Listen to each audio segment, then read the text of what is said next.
from Detroit, Michigan, the Sunday Sonic Rendezvous Band, Electric Phonic Tonic from a compilation entitled Motor Cities Burning. 406 and change. On the line with us right now, as promised, is Mr. Bill Dillon. Bill, how are you this afternoon? Hello? Good to hear from you. Who's this? This is Lou. Boo-hoo. Boo-hoo. Monday, we'll be out to fix the TV, they said. We're coming on Tuesday to fix the TV, they said. So what's this? You're coming tomorrow to fix the TV? It's okay. I just remembered that I don't have a TV. When was the last time you... How you doing? I'm doing well. Good to hear from you. When was the last time you had a TV? Yeah, it's a good question. Wow, I think 3 years at least now. And enjoying everything through the computer and the internet, Bill? Yeah, isn't it funny, huh? You know, how we just kind of live with these little phones. It's just, you wake up and your eyes are closed and all sandy, and you haven't had coffee yet, but the hand is just kind of reaching for this little phone, click it on, and the Facebook thing and messages before I even get up for coffee. It's disgusting, isn't it? I was noticing that this morning. I was leaving Oshawa. My dad lives in Oshawa, and I was taking the GO train back, and I was just kind of watching everybody in this car where I was sitting were all checking their phones or their tablets. It's like pretty incredible, but that's it really is. Yeah. It's just so funny how we spent so many years in school learning how to write just to come back and how to type with our fingers and thumbs. I know. And these little screens are so small. I'm always fixing my typing. It takes longer to fix my typing errors because I kind of type with my thumb on the little phone screen. Right. The fix the errors than it is for the post. The advancement years ago when they when they invented whiteout, and we thought that was like the big deal. Liquid paper. Yeah, liquid paper. And that was. Liquid paper. Michael Nesmith's mom. That's it. Thank you. Yeah, you're welcome. Bill, I started preparing for this interview and I went online and I went to allmusic.com and there is a link to your name that has you credited for 273 recordings. Isn't it stupid? I'll tell you a story about allmusic.com. Okay.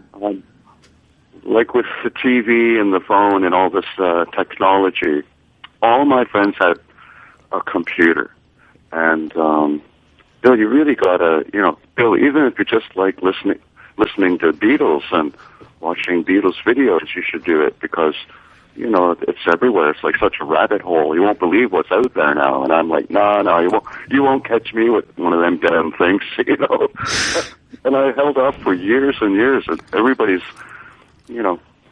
so I was just, the telephone. If I'm here, I'm here. If I'm not, I'm not, Well, and, eventually I got a computer because of all of, my friends kind of pushed me into it. And I was doing a record in Quebec with Pierre Marchand. I was doing, I think, a Kate and Anna McGarrigle record. Which I really loved doing that one. And it was just myself and Pierre. I never met them, so we just did the whole album, just the two guys, and it was great. They're such great songwriters. And one night down a break, he was on his thing called a computer, and he was telling me something about myself or stuff. And he said, well, it's this thing, So he showed me this site called allmusic.com. And by that time, I'd already done, I guess, quite a few records without realizing it because I was so busy working. I would literally get off one plane at home and have a sleepover at home and get on another plane and then whoosh, you're gone again. So I didn't know about making records. I was just working for a living. And he showed me this AllMusic site. And I started, even way back then, looking down this list of records I'd been on, and oh my God, look, it's me. It's like, wow. You mean I'm on the computer? I mean, that's what it was like. Holy cow. Did you forget about a lot of them? Well, that's what I was coming to. Now when you mention that, I would have been the last person today to tell you how many records. So I'm surprised it's that many, but when I've gone on to show other people, well, if you want to look up something or something, it's easier to go to allmusic.com. So I show them how to get onto that site. So when not too long ago I did that, sometime this summer, it was a while since I'd done it, and I saw this page after page after page of records, and as God is my witness, I didn't know I was on half of them. Because it's true. There's all these like remakes and remixes, and they get used for, songs get used for different purposes, you know, as you see. And collection, you know, the best of records and all this. And some artists I don't even remember meeting. The amazing thing about it is you obviously see how prolific you have been by just being so active on all these recordings. When did it start? And when did you realize that this was going to be sort of a path that was going to really kind of dictate a lot of your musical career? That's two really good questions, Lou. And I'll tell you straight up, like on Sunday, what's really unique little synchronicity for me, I'll be playing with and borrowing a guitar, Ian Thomas, right, and borrowing a guitar that I sold way back in the 70s to a good friend of mine, Steve Lidico, because it was just kind of really large guitar, and I thought, I need something smaller. Even when you hold it down on at your knees, like Jimmy Page, you know, your chin is still resting on the top of the guitar. Anyway, so it started with, way back in 1970 or maybe 71. Right. I was just playing bars, you know. And in Grimsby, where my parents had moved in 67, I started to meet some local musicians, and they were, you know, kind of older than me and more progressed, you know. I mean, I didn't know from anything. I hadn't started really even playing out yet, you know. And one of them was Steve Hogg, who's I idolized that guy, and great singer, songwriter, and bass player, guitar player, everything. He plays everything. Genius writer. And he wound up playing bass in the Ian Thomas band, you see. Okay. So I was like, ooh, wow, you know, you're making records, and you're traveling in a tour bus and all this stuff, you know. And he's working with Ian Thomas, has a song on the radio, you know. Can you imagine that, you know? So Ian, through, I guess it was Factor, maybe, a Factor grant or something, had arranged for a 4-song demo for his friend and bass player, Steve Hogg. And Ian, at the time, was still connected as a producer with CBC in Toronto. So one day, I got a call from Steve and or Ian, I don't remember which, would you like to play on this 4-song demo that Steve Hogg wrote? And I was, wow, who, me? You know? And I had to hitchhike into Toronto from Grimsby and crash on someone's couch. And I slept in, and I was late, and I had to take a bus and a train and a taxi or something all the way uptown in Toronto looking for the CBC building. That's how it started for me. I mean, as a kid, it was just, what the heck, you know? And eventually I found the place, and I went running in, and everybody was already working on the first song, and I was, you know, opening up my guitar case and trying to plug into an amp I didn't know, all that stuff, you know. Panic. Bill, you're late. Oh, I'm sorry, you know. That was my very absolute first recording session ever in a building that had a tape recorder.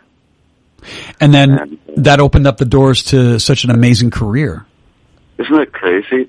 And Ian Thomas is jumping in on Sunday night with us to do a couple of songs, a few songs, and I'm using that same guitar all these decades later to do these songs. And so that was the beginning of it, the very beginning of, wow, what a great environment, you know, just to be in a room that's clean, and you're sitting down with friends, and there's no beer and cigarettes, and when did it stop in the middle of the song and fix something and say, no, let's do it like this. You can't do it on a stage at the Red Onion, you know.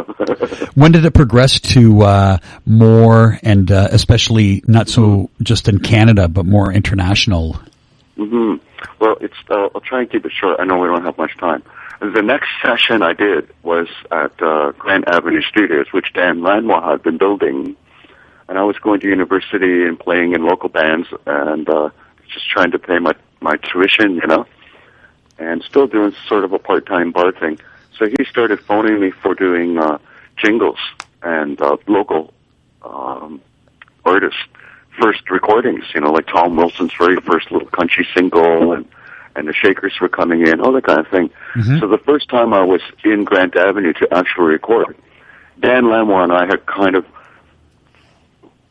sort of grew up in Hamilton from when we were 18 years old. We knew each other. He'd be in that band, I'd be in this band, and we'd be playing across the street from each other at Duffy's and, all these bars in Hamilton. And we'd pop in and see each other once in a while, and we had a lot of mutual friends. So eventually, he got to play with Jackie and Lindsay Morgan in a band called Morgan. Right. And eventually, I did also later on. And so when Dan opened the studio, they said, well, we have our good friend Danny's getting really, famous. He's doing great work, and he's got a studio. We booked an album to record there. So Lindsay phoned me to come in and play on it. So my next recording after CBC in 71 wasn't until 1976, I think, 5 or 6. Can you believe that?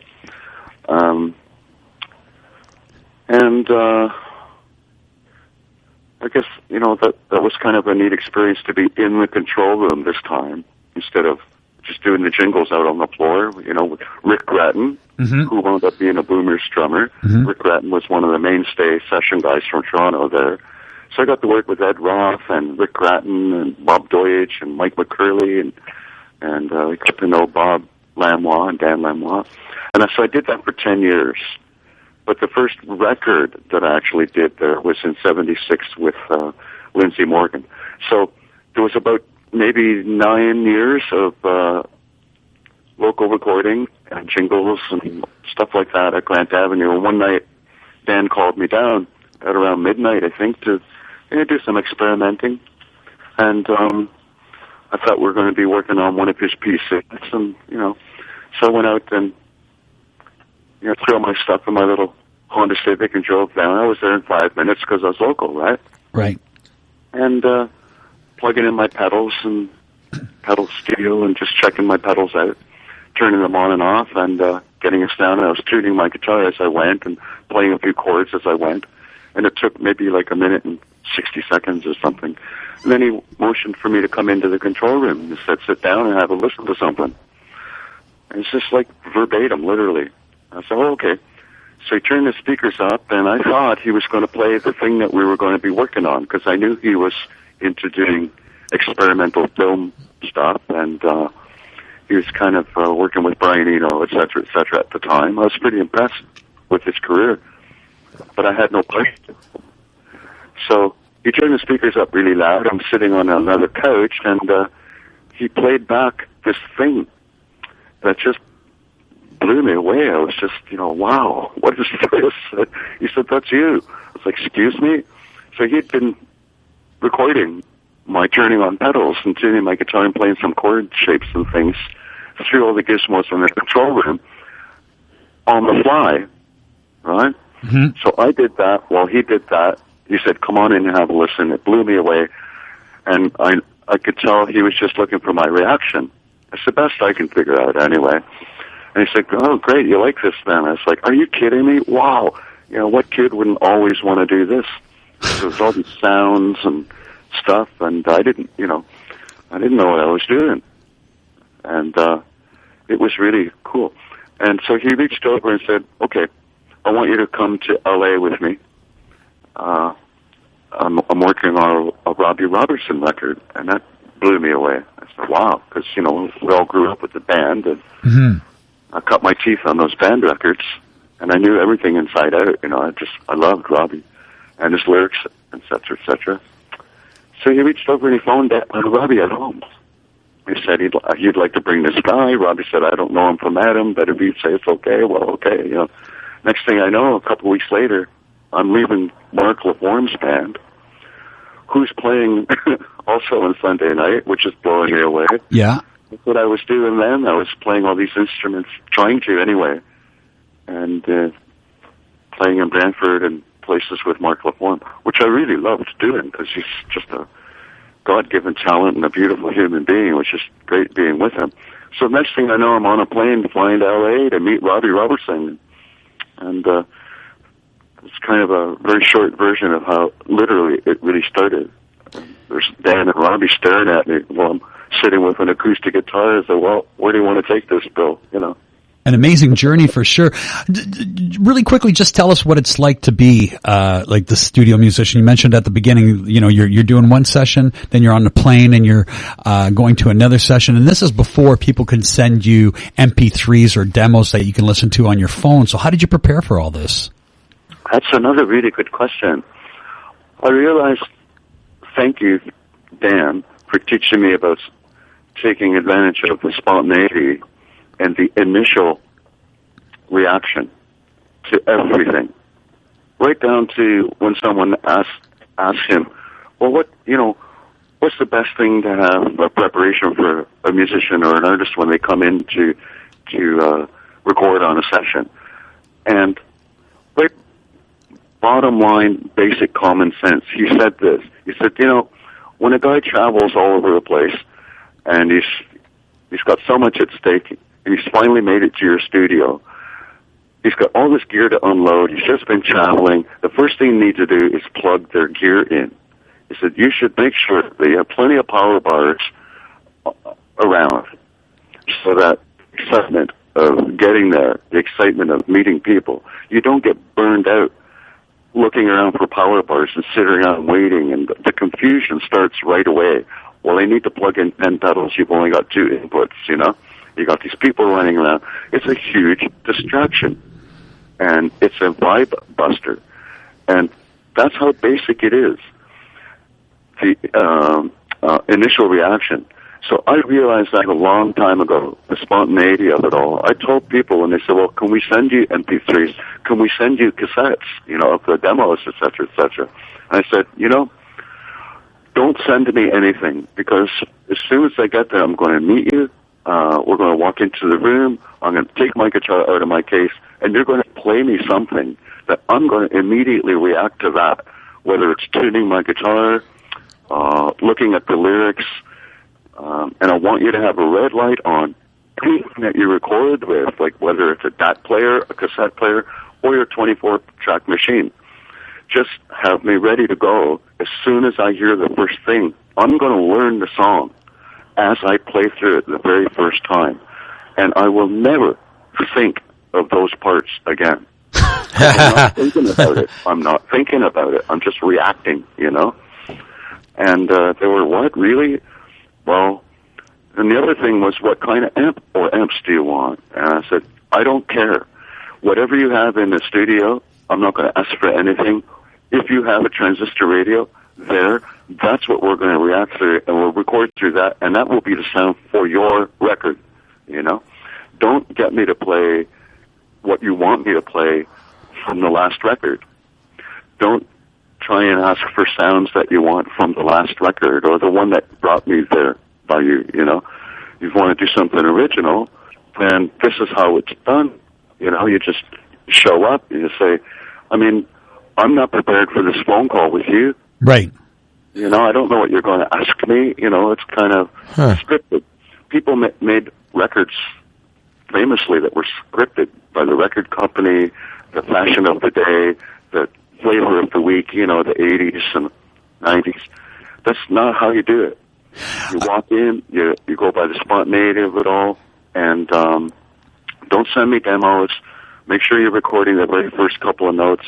And Lou, or anybody listening, I think so many takes on so many of these records, the favorite bits by everybody actually were the very first take in that circumstance. So that's what it was like, flying from place to place and record to record, new people that you don't know, new cities, they speak different languages. We're talking, Spain and France, and, it's just I don't know, Germany, Switzerland. It's like, wow, you know. So all I have to go on, right? That's the answer to the question. All I have to go on is the spontaneity of the love of the music. Unbelievable. Although it sounds, so gutsy and risky, the beautiful thing about it is just the confidence in that method of approaching a record. Well, it's the confidence in the music, you see, and it's the confidence that I get from listening to a really good lyricist. And when they put the paper in front of me, that's when I learn the song. I prefer, it's not always the case, Lou, but I prefer, if I see the lyrics in front of me, then I become that writer as though I wrote it and try and relate to it. And when lyrics make me cry or make me feel emotional or think of the things that I haven't thought about for a while, then it's as though I wrote the song. And what is that turning on in me emotionally? Well, I don't want to be looking for power bars. I don't want to be twiddling dials on an amp. How did you learn that this was the way to do it? To the lyrics, you see. How did you learn this was the way to go? Oh, yeah. And again, it's Dan Lamla that taught me and a lot of other people that. That's what he taught you too. That's what he taught Bob Dylan. That's what he taught Peter Gabriel and others, and for sure, me. It's almost like an existential way of approaching a recording. I guess you're right, yeah. You know, and the thing about risky and dangerous, et cetera, well, what isn't, you know? And I think it's the risk, the danger and the risk that the great artists that we look up to have taken, you know? Look how risky Barb was when he went electric, and look at how risky the Beatles were with everything they did, you know? Sure. So Dan is just doing what's always been done, but he's so intelligent and so passionate, and he learned the basics of, you know, what really makes it go round and round, and that's what he tried to give everybody, you know. I'm sure. Would you say that's as much as possible by osmosis, you know. What were you going to say, Manolis? Would you say that's the main difference between music that seems to stand the test of time compared to music that's just like flavor of the week, like you're saying? Oh, absolutely. Absolutely. And you can see signs of it everywhere. I mean, Robbie said, well, you know, everybody was doing, you know, Jimi Hendrix and Marshall amps and Eric Clapton and these big concerts. Well, you know, they're all doing that, so I'm just going to go with this clean little plinkety sound, you know, because it's just not what everybody else is doing. And that's how he had his major hand in the band. You know, he could have been, you know, Jimi Hendrix and Eric Clapton sonically if he wanted to. He just plug in and turn up and try and be that guy. So there's, you know, that was pretty dangerous at the time. Like, well, who's going to notice him as a guitar player, you know? Right. Look at the Beatles in you know, Hard Day's Night and Help and all this stuff coming out, and what are we going to do next? They come out with an almost totally acoustic album like Rubber Soul. So you have Bob and the Beatles and Robbie, and it's millions of circumstances like that, you know? And the other cool thing about it is that even though there's that sort of adventurous side to it, it's nice to have the signature of saying that's me who did that, knowing that that's the way it was approached, because it's so unique in comparison to what a lot of people have experiences like in the studio, which is very redundant and a lot of time, I guess, you know, very mundane, where it becomes something that a lot of studio musicians will just say, oh, it was just a long session, had to do the same part like 30 times, blah, blah, blah, blah, and all that. You know, so it's kind of interesting building a career on something that's just so exciting, especially in its approach. Yeah, it's been pretty amazing. When you get into a situation with people who've called me on a record, some of them don't get it. You know, they just want to get the record out, you know, and let's get so-and-so and so-and-so because they're like the flavor of the month. And I did really well with those records because I know that game as well, you know. Okay, I get it, you know, it's, you know, get this record out, and you want this and you want that, no problem. So you kind of go into your doctor's bag and give them what they want. And those records, I don't think, Lou, in all honesty, I don't think I've ever played on a record that didn't have a number one hit single. And that's mind-boggling to me. Platinum or gold records, because they also knew how to do that. Right. So it's nice to be on them. But the records that really mean the most to me are with the artists that have called me and said, we get this. We want to do the record that way also. It's like something different.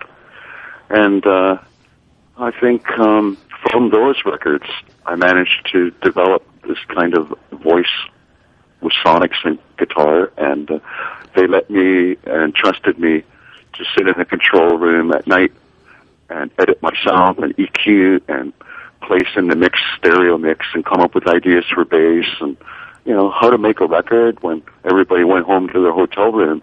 I'd be staying up all night. I'd be sleeping on the control room. Why would I want to go back to a hotel and leave a $30 million recording studio? That's the opportunity cost. That's right, yeah. I figured out quite a few things when I was young. One, I'm never going to own one of these, so I don't want to leave that control room. I'll be on the plane soon enough leaving it, Right. And the other one was touring, getting paid first class, 5-star hotels and first class coaches on the trains and all this stuff to see the world.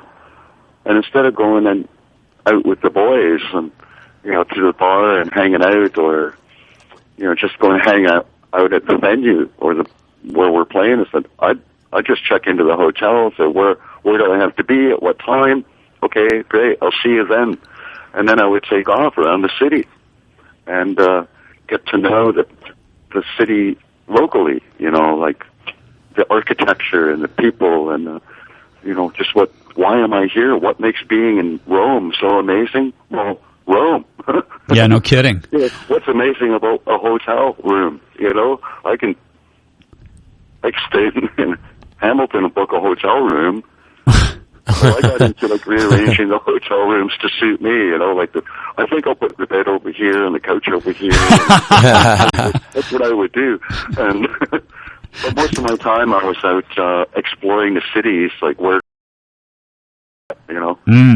And talking to people and in the architecture and the history of the human race is what I'm into. So I would tour the cities and the countryside and then show up for the gig, So I think it's kind of like making a record to me. I guess it's kind of similar, isn't it? It's kind of, let me get to know you and you get to know me and, how does this make you feel and how does it make me feel? And those are the records, I think, that have stood some of the test of time out there. I think, they sounded different when they came out. They had a little emotional depth to them, and you know who you're hearing. That's the thing. Like Robbie didn't want to, or Dan, or any of these people. They don't want to try and sound like Celine Dion or Loverboy or something. When you hear Neil Young, you hear one word of a Neil Young song on the radio, you instantly know who that is. Right. I can't tell you 100 voices in the 80s who's singing in what band. They all sounded the same to me, Mm-hmm. When you hear Neil Young or Bob Dylan or Robbie or Dan, Joni Mitchell, you have your own voice. John and Paul, again, John, Paul, and George Omega, they showed us that too. It's the people in the voice that we loved. And the music and the songs, I believe, it just sort of went along with it, came along with it, the icing on the cake. But it's the people in the voice, your actual voice box. Your personality is there. What you write about is there. The tone of your voice. Mine on the phone right now is me, and yourself. So when you hear a familiar voice on the phone, you know who it is. So a radio is just like one giant telephone. Well put. Let's talk about Sunday. There's an amazing lineup of guests that are going to be joining you, and I'm just in the process right now of just getting the information up. Sunday, 7 o'clock is when the doors open. Scheduled and confirmed to perform Ian Thomas, Steve Strongman, Darcy Hepner, Dave Rave, Sue Leonard, Mark LaForme, Jamie Oakes, Jesse O'Brien, Dave King, Neil Nikifor, Ronnie and the Rockets, holy cow, Joel Gunther, Painted Black, and Sonny Del Rio. Laura Cole. Oh, and Laura Cole was just at it as well. You're absolutely right. Yeah, Laura Cole and Ron Cole and Chris, they're coming up, and isn't it amazing? It's a real blowing me away. I mean, I didn't, really have anything to do with this slew, as you know. Like, Georgie Fab and Dave King and yourself kind of put this all together and said, "So Bill, got an idea here. Why don't we?" What? Me? Well, tickets are moving fast, so we really want to encourage everybody to go to thisainthollywood.ca, hit the December 20th link, and get your tickets because you don't want to miss this show. Before we could say goodbye to you, Bill, I just wanted to say that one thing that stood out that I didn't know by looking at all your credits, and one of the reasons why I decided to pick this song as to saying goodbye to you was just because I thought it was sort of the uniqueness of never knowing who people ever play with. But I had no idea that you played with Iggy Pop. Yeah, it's pretty wacky, huh? It's incredibly wacky. On the American Caesar album. Now I know Mark Howard and Malcolm Byrne did quite a bit of work with that. How was that session in comparison to the other sessions that you had? Oh, just like all the others. Quite amazing. Well, as you know, Dan had Malcolm Byrne and Mark Howard. That's the Dan Lamwalk crew, and Trina Shoemaker Mark was just rapping cables in the early days, and Malcolm came from Boys Brigade, I think, and met Dan's sister, and they got to know each other. And Mark worked his way up from rapping cables for Dan Lamwalk, Grant Avenue. Trina Shoemaker went on to record and I think produce Sheryl Crow from Rapping Cables in Kingsway in New Orleans. And I just kind of went along with everybody. So I got to know Mark as he started recording, and Malcolm Byrne went on to make some great records. We've had, great records together. So that's how I wound up on American Caesar was, just kind of, hey, how's it going? Well, Bill, plug in. Oh, okay. Unbelievable. I live just down the street. We live down the street from Kingsway in New Orleans. So it's all circumstances and synchronicities and, It's the life of Bill Dillon. Pretty amazing. Yeah. Was it cool? And Lou, live on the air, I want to thank you. I can't thank you enough for what you've done. Well, thank you so much for wanting to do this. But again, kudos to Georgie Fab and Dave King that when they approached us about hosting this show, to us it was just like an immediate no-brainer. We've of course, and one, I think, it's like I've never done this before. But I'm thinking out loud on Facebook, I get to see all the events you're putting on, the Santa show and the other shows and all this. It's just amazing what you're doing for Hamilton, especially at a time like this. People have a great place to go, and it's kind of like, I'm lucky that I've got a great team. Thanks, Bill. And seriously, a lot of the times I'm just the figurehead of, representing a whole team of people of like-minded, ideas that, just really, go with this, pursuing the big dream of, putting Hamilton on the map in so many ways. And there's a lot of cool things that are happening in this city, and it's a really, really good time for Hamilton right now. And you're, right in there, making it possible. I mean, it's all about togetherness, and especially at this time of year, I get all cheered up thinking about it. Well, Bill, someone like you to help make that togetherness get shared, and I'm not just being, lip service. I really mean it. Well, thank you. Great what you're doing for all the events and people to get together. That's great. Well, that means a lot to me and also to the staff of the St. Hollywood. So thank you so much. As we say goodbye to you, Bill, we want to remind everybody that Bill Dillon and Friends is happening Sunday, December 20th at the St. Hollywood. Doors are opening up at 7 o'clock. You can get your tickets at thisainthollywood.ca. Hit the link for December 20th, and you can purchase your tickets online. As I mentioned, the doors are at 7, and the music starts immediately thereafter. You don't want to miss this. This is going to be a fantastic spectacle. Bill, thank you so much for spending time with us this afternoon. Thank you, Lou, and I'll try and make it to the show too. All right, okay. Enjoy the rest of your afternoon, Bill. Okay. Take care.